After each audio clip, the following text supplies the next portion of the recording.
I don't know how to start this, but I will just go with welcome to our 2022 wrap-up with Student Exec. My name is Manish Joshi. I'm the Chief Executive at Strath Students' Union. You often don't see me do much publicly because a lot of the public-facing work is done by the Student Exec, who do an excellent job of that, and our part-time officers and reps. So it's a real privilege for me to sit down at the end of the year and be able to talk to the executive about some of the work that they've done, some of the challenges that they've faced, and their hopes and dreams and aspirations for 2022. So I think we'll just kind of do this in the round and folks can chip in as you feel comfortable. But, you know, it has been a heck of a year.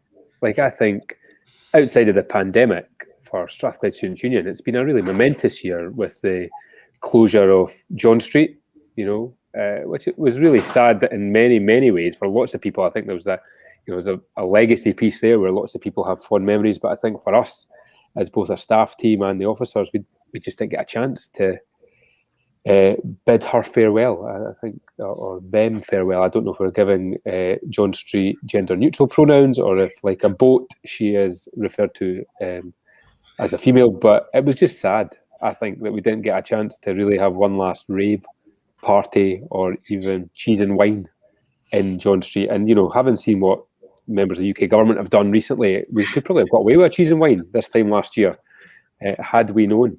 But, you know, it's been an interesting year politically. I think there's been lots of change. You think back to this time last year, and America was kind of going through its transition, wasn't it, in terms of, and if we only knew what that transition was going to look like as we headed into January, you know, that we'd have, I don't think any of us were prepared for what went on there. But yeah, I think when you look back to January last year and everything else that's happened on a global scale, as well as what's happened here at the Student Union, it has been a heck of a year, you know. And I saw Ben commenting there earlier on about COP26, and, you know, we certainly, I think, played our part in that as a union, and it's been great to watch students, I think, coming back, be more and more engaged on climate and sustainability, and I think that engagement is only going one way. But, you know, you've all kind of talked, I guess, individually about what you've been doing and the work that you've done, but what are some of your highlights, I guess, both as individuals but also as a team? Like, what are some of the things that stick out for you in 2022? I think it was really good in the beginning when we pulled together a community immunity campaign. So for anybody that doesn't know, that was a collective exec campaign to encourage people to be safe around COVID and to get their vaccines. And that was probably the first big project that we did all together. So that was really good fun. Especially all the plans for the Strathosaurus video. Yeah, Strathosaurus. There's still time. Yeah, Strathosaurus has made a few appearances through the year. I definitely feel like maybe towards the end of the year we haven't seen as much of them. I'd also just say, I feel like we'd get so much more work done in the office when we can just like bounce ideas off each other, and it's so nice to like the six of us all sit around like the one kind of area to just be able to like lean over and work together on different things and not have to like text each other and work that way. So much easier to grab someone for 10 minutes than it is to set a specific 1 hour out that has to match your calendars. Sure. I am forever grateful of the opportunity of coffee at Roasters. As a coffee fiend, the Roasters coffee is fantastic, and I very much appreciate anyone that is willing to meet me on the foyer for a coffee, because they're really good. The seasonal hot chocolates, I think, have been a bit of a hit too.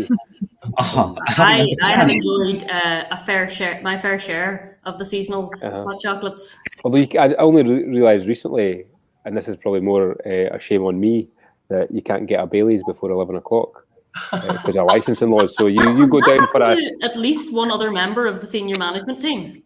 Well, maybe that might tell you everything you need to know about where we've ended up at the end of this semester. I think we've had to turn to a slight booster. I think that's the senior management version of a booster. This season is like a wee Baileys hot chocolate to get you into the day. But yeah, you've got to wait till 11, which is fair enough. But I also think it's been really, really great working with everyone in like collective objectives, kind of shared objectives. At the start of the year, we spent, even just a quick 40 minutes, sat down together, socially distanced, and chatted through kind of all of our manifestos and saw where there was areas of work together. Yeah. And from that point, we've kind of had a very collective idea of what we want to take forward as individuals and as an executive team. Just having that has been really, really great, because it's meant that I've been able to come to any of the other officers and be like, hey, you're working on that. What's going on? That sounds really cool. Oh, okay, I'm working on this. I know that you have an interest in this as well. Do you want to work with it together? And it's been fantastic. Yeah, that very first meeting that we had, the 6 of us, and it was 3 hours long. Yeah. Okay, when I said 40 minutes, I was playing it nice. That also feels like 3 years ago. It does, yeah. My radiator fell off the wall during that meeting. Do you remember? Oh yeah. Oh no. And Savina, what about yourself? Because obviously you kind of started the year slightly distant over in Greece. So how's that been? How's that been for you, kind of coming back into the team this year and having to kind of integrate maybe slightly later in the year? So for me, the flexibility has been really good, because I was able to do my work and communicate with the university and the different committees and the union, of course, even in a different location. But coming back to campus before freshers was great, because we're able to meet all in person and start working together as everyone has stood in the office. But I think something that I found also important this semester was that we had an impact. We were speaking with the university to bring those changes as much as we could that students had asked for, whether that was status spaces or whether that was different issues that we're still trying to work on, like the housing or being in person or having some in-person activities as much as possible. So I really valued that as well, that we were able to try and bring some change for the better, hopefully for the students. Good stuff. Anyone else got anything they want to add to that? Any funny anecdotes or highlights or things that you probably haven't shared until this point? It's a bit of confessional time. I don't know if I've got that, but I'd say the big climate protests that we had in the middle of COP. I think COP was a very hectic time and a lot went on, but I think my absolute highlight of that was first the sort of banner making sessions we had before those, which were great fun and very wholesome, crafty afternoon of activities, involving a bit later on some digging through bins to get our chucked out banners. But great fun, and then joining in on the marches on the Friday and Saturday was an absolutely amazing experience, and just seeing so many people from all around the world. I was a meter or two away from Greta at one point, which is exciting. But yeah, that was an amazing experience, and definitely not anything I would have been able to do last year. I think that'll be a highlight for me for the year, actually. Just that People's March on that middle Saturday was just so energetic, and I think seeing Indigenous people from all over the world at front and centre of that was really inspiring, and at the same time heartbreaking to hear some of their stories, right? And just the reality of how much there is to do. But no, I think you're totally right. I think for lots of people probably across certainly Glasgow, that would have been a really key point, especially where we find ourselves today with Omicron and reduction in gatherings and things. Just to think that about 6 weeks ago we were 150,000 deep marching through the streets of Glasgow it feels like a different world. Sorry, Ben, you were going to come in. Yeah, I was just going to say, I think it's just been such a night and day difference this year, especially as an officer who was in place last year as well. Just being able to do work in person again, and crucially, just be able to see students again, actually having students in the Students' Union and having those conversations with students directly on campus. It's just a night and day difference. And it just makes the job so much more fun as well, because we're getting to actually interact with students and hear what they think very directly, and just see smiling faces, and sometimes not smiling faces when the uni does stuff that's wrong. But it's our job to go and try and fix that to the best of our ability. So yeah, no, this semester has been great, and I'm really hopeful the next semester is fun as well. Just on that, the working with the inclusion reps has been really, really good. Just on the idea, like seeing students, especially seeing the part-time reps, Nathan, Eva, Ailey and Aspen, they've all been amazing. They've done such great work, and working with them has been really fun as well. So hope you guys are all jealous that you don't have them.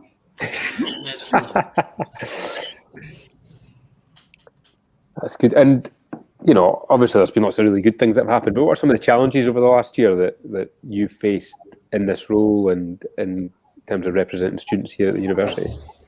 No one comes to my drop-in. Oh, guys, come on. Lewis has told you there's good coffee. You know, it's a great space to hang out, and you get to hang out with Nisha. Like, 3 amazing reasons to come and go to the drop-in. You can just come talk to me. You don't have to have anything in particular. Just come keep me company. You know, I think one of the... Oh, go on. Sorry, man, go for it. I was just going to say, one of the things that has been different from last year, and that I can actually relate to students about who have brought up the same thing from their perspective. It is great to be back on person again, but we're not entirely back in person. So that means we're having to balance some real life meetings with some Zoom meetings, and they're often back to back, and you have to scurry around to find a place to actually have your Zoom meeting in private where you're not disturbing other people. And actually, I think to an extent, even though it is great to be back and seeing people, like that element of it is a little bit more tiring than just, you know, sitting in your room, going from one Zoom call to another, having a coffee, maybe in your pajamas. But it is rewarding. I think it's a worthy sacrifice for getting to actually see people in person. And I think, as Nisha said earlier on, having those conversations and just being able to lean over and talk to someone instead of pinging a one hour calendar invite in order to have a catch up. I think that's been the main challenge for me, is that I can't actually walk around just with a blanket draped around me anymore. I mean, You're having an easy job, or if that's your biggest challenge. yeah. Get yourself one of these. Nice. I think for me, like preparing and managing the unexpected of every day, whilst also juggling the day-to-day of just running the union and the sports union. No 2 days have been the same, and I know that the exec have sometimes seen me in some interesting states over in the corner of level 8. But yeah, just staying organised and setting boundaries early on. Everyone needs to be nice to Kirsty. She's under a lot of pressure. On the verge of tears. Oh. I think that's probably something that's worth mentioning, though, is like, I know all of us have struggled with, you know, just mental health in general. It's very difficult a year for like absolutely everyone. And I think that's something that we've all been struggling with. I know I have. But it's good to be like a team and we all share that. It's not something we're all hiding. But yeah, it's a challenge. And especially when things are so changeable and there's so much happening and lots coming out, and it's quite hard to like, you know, have an even day of doing what you were expecting to do, which is sometimes nice, but it's also always exciting, rarely boring, sometimes boring. Yeah, I'm going to stop talking. No, I think it's a really valid point to be raising, and you know, I'd be interested to know if anyone's got anything that has helped them through this year, or anything that, you know, you would suggest to students in terms of even signposting for services the university offers or the union offers that you think would be of benefit. Because I do think, you know, it's a difficult time of year when we get to this point of the year as well for people. It's not always festive cheer, and I think you know, Christmas isn't always an easy time, but I think the last 12 months has been challenging. So yeah, I don't know if there's anything that has benefited any of you or that you would pass on as a bit of advice. I think this is less advice and something that I just like to say. The staff in the union have been so great at supporting all of us, but I know that I've leaned very heavily on the staff downstairs to get me through all of this. So they've been crucial to me surviving this semester. One thing I do want to point out, though, this is more of a specific thing, but Sam, who runs the Estranged Student Society, is doing a drop-in on Christmas Day for anybody that's maybe doesn't have someone to go to, or isn't with their family or something like that. So I think that's on Discord, and you can find the link for that on the socials for the Australian Students Society. Yeah, fantastic. I know that there's a lot of stuff happening on campus across Christmas as well for students who are staying on campus for whatever reason. I know that there's a lot of stuff happening in the library. Here to Listen are posting up stays during the Christmas break, and the library is offering some services. Sports are offering some services. There's definitely stuff available. Pardon me. There's definitely stuff available for those that just need something to do across what can be quite a difficult time. And yeah, it's definitely worth noting that it's not, as you said, Manish, and yourself, Nisha, as well, it's not the greatest time of year for everyone. And it can be quite difficult, but we know that and we appreciate that, and we have some stuff in place which can hopefully help, you know. I think something that I would also like to say, since you asked if we had any advice, I think if students are having any issues, maybe they can also contact the Disability and Wellbeing Service of the university. If they need any advice, they can also contact our advice hub.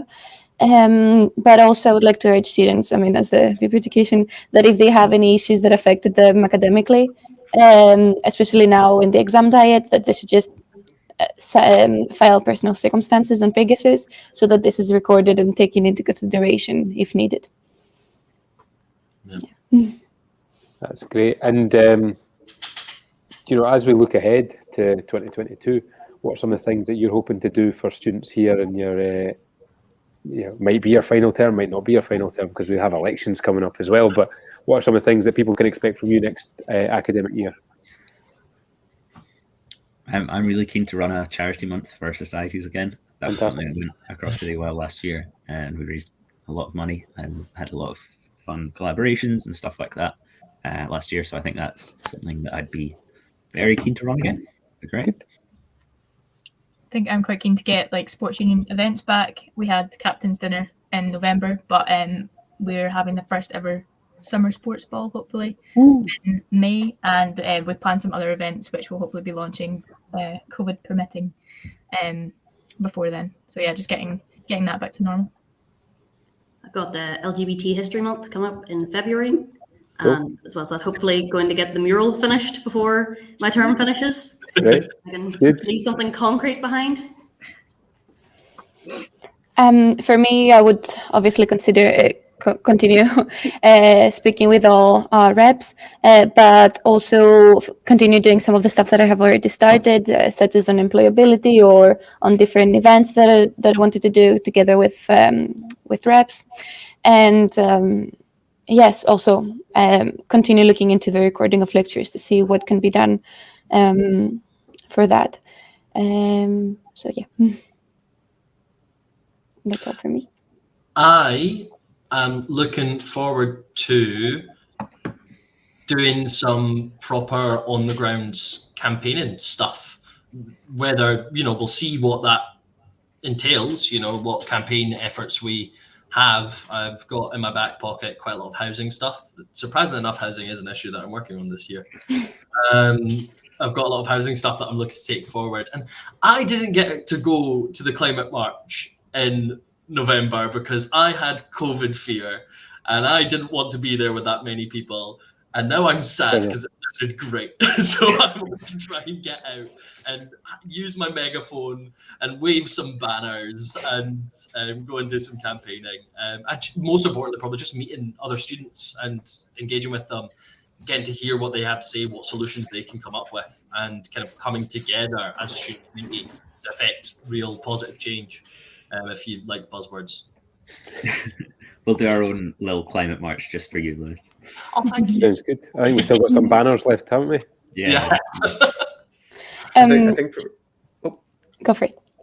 I was just going to say, I think for me, I'm just really keen to do as much as possible next semester to enhance sort of student life on campus and the student experience, what more the union can do to sort of bring people together and have cool events. Again, looking at things like the project me and Rue are working on with Give It a Go, and like what other activities the union can do to sort of bring people together after the winter break. and just keep our community connected in as safe a way as possible. And I think that's one of the challenges, right? I think that's one of the challenges is that safety aspect, obviously. And I think right now, as we're recording this, we don't know what next academic year is really going to hold. I think we know there's going to be restrictions again. I think more and more stuff, unfortunately, is going to be moving online. But, I think those are some quite exciting prospects. And I think whether we can enact everything in person or not, I think hopefully there's a legacy piece there for you to enjoy when some of you return to being students. And I guess for some of you, you might not be returning to being students. You might be running for election again. Who knows? I guess only you know. But what would you say to anyone who's maybe thinking about coming for your seat, taking your place, taking your crown? What are the, why should people think about running for election? What advice would you give people? Think about yourself sitting in this seat or in this position this time last year. 2 of you probably had an idea of what you were going to do, but 4 of you I didn't really know you very well at all. So, what advice would you give to somebody who's maybe thinking about running but not quite sure? And anything else around elections, I guess. Do it. Do it. I was not involved at all with the union, as most people by now probably know. Not in any way, not in any societies, didn't do any sports, didn't volunteer, nothing. And I kind of ran on that basis as an outsider opinion on certain things to see what I could do to help. And I've loved it. It's been great. But the biggest challenge for me, and I think that it might be for a lot of other people, is the actual running part, the putting yourself out there, doing the campaigning, doing the campaign videos, speaking to people. And I hate that. I hate this. Everybody on this call knows that I hate speaking on video, any of that. It makes me really uncomfortable, but it's a really great experience. And even if you run and you don't get it, well, then you did something that you're not used to doing and you've made yourself better. Yes, definitely. I mean, the experience of running in elections has been really useful and really interesting as well. You get more creative, you speak with students, and I mean, if it goes well, you're able to then help as much as you can, students on campus. And you learn a lot about how the union works or how the university works. And that's also pretty interesting as well. And besides, obviously, trying to put forward the things you want for students. So, yeah. I think also sorry. No, it's sorry, go for it. Also, just don't worry about who else is running against you. If you want the role, prove to people why you should get it, and just focus on yourself during that time, and people will see why you should be the one that they should vote for. Yeah, and talk to us if you've got any questions about any of the roles. We're here. We've got experience. Ben and I have got 2 years of experience. Ben's got 2 whole roles of experience behind him, and the rest of us have knowledge of what it's like. I'd also say just don't have any expectations going into it, because it will not be the same as what those expectations are. Every day is a new day. And I think on that, be yourself, especially kind of tying into what Kirsty said. Be yourself. That'll make the most out of the opportunity. You'll have fun if you're kind of running a genuine and honest campaign. People will see that reflected in the stuff that you do, and if people vibe with that, then you've won already if you are running a genuine and honest campaign. Those of you who might have saw my campaign last year will know that it was certainly a true reflection of myself.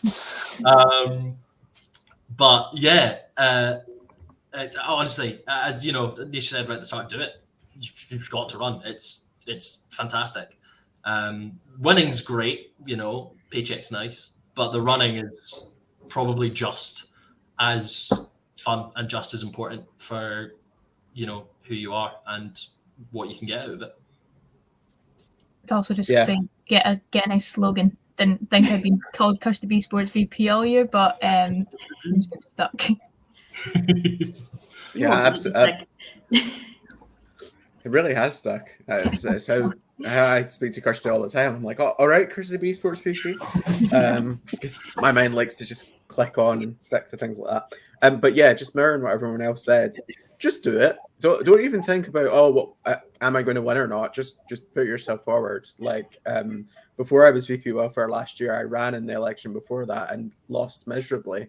I think came back a year later and won by the scrape of my very close margin. Very good. And then a year later, president of the student union. Like just go for it. Find the role that suits you, and throw as much of you as you can at it, and you might be sitting here in a year's time. I actually want to echo that in particular, that last bit that Ben said on choosing the role that suits you, because I'm sure that it's fun and stressful being the president, and a lot of people want that title, but think about what you're really interested in, what you're really passionate about, because that's what's going to make it a good job to have, and it's going to make your work great. Yeah, I completely agree with that as well. Like I was VP Welfare last year, there are parts of that role that I miss very dearly. I do miss being able to focus on all my campaigns and not have to worry about politicking with the university senior management team. And just being able to, it's delightful. So yeah, absolutely go for the role that suits you and you're passionate about, because that will mean you'll have the best experience during the year. Great advice, really, really good advice. So persevere, pick something you're passionate about, and just do it. So I just wanted to add that I'm also looking forward for the Teaching Excellence Awards that are going to happen in the second semester, where students vote in different categories for the different university staff based on their experience from both the first and the second semester for different awards, and also the Academic Rep Conference. That's for all our Strath reps in the second semester as well. Nice. I'm really looking forward to the Star Awards as well, which is going to be great. And fingers crossed, for the first time in 4 years, we'll be able to do an in-person one. I know that was the first thing that we cancelled. Really, I don't know if you remember that. That was that's where it all started in March 2020. At the 11th hour as well. At 4:30, we cancelled it. I didn't get the email. I turned up outside dressed nicely. Did you? Oh mate, I'm so sorry. I did like the Habbo Hotel platform, though. It did take me back to being 12 and sitting, jumping, logging into Habbo Hotel after school. Nice. I want to thank all the student executive for their time and all their efforts throughout the year. I think it's been great to get to know you more in person and not have all this digital distance as we have had in the last year between us, and I've certainly enjoyed working with you and look forward to working with you in semester 2. And I just want to finish this by wishing you all a very happy festive period, a really restful break. I think it's been a full-on year, so rest, relax, and I think that probably goes for anyone who's watching this. And look forward to reconnecting with you, hopefully more in person, but probably online in the new year.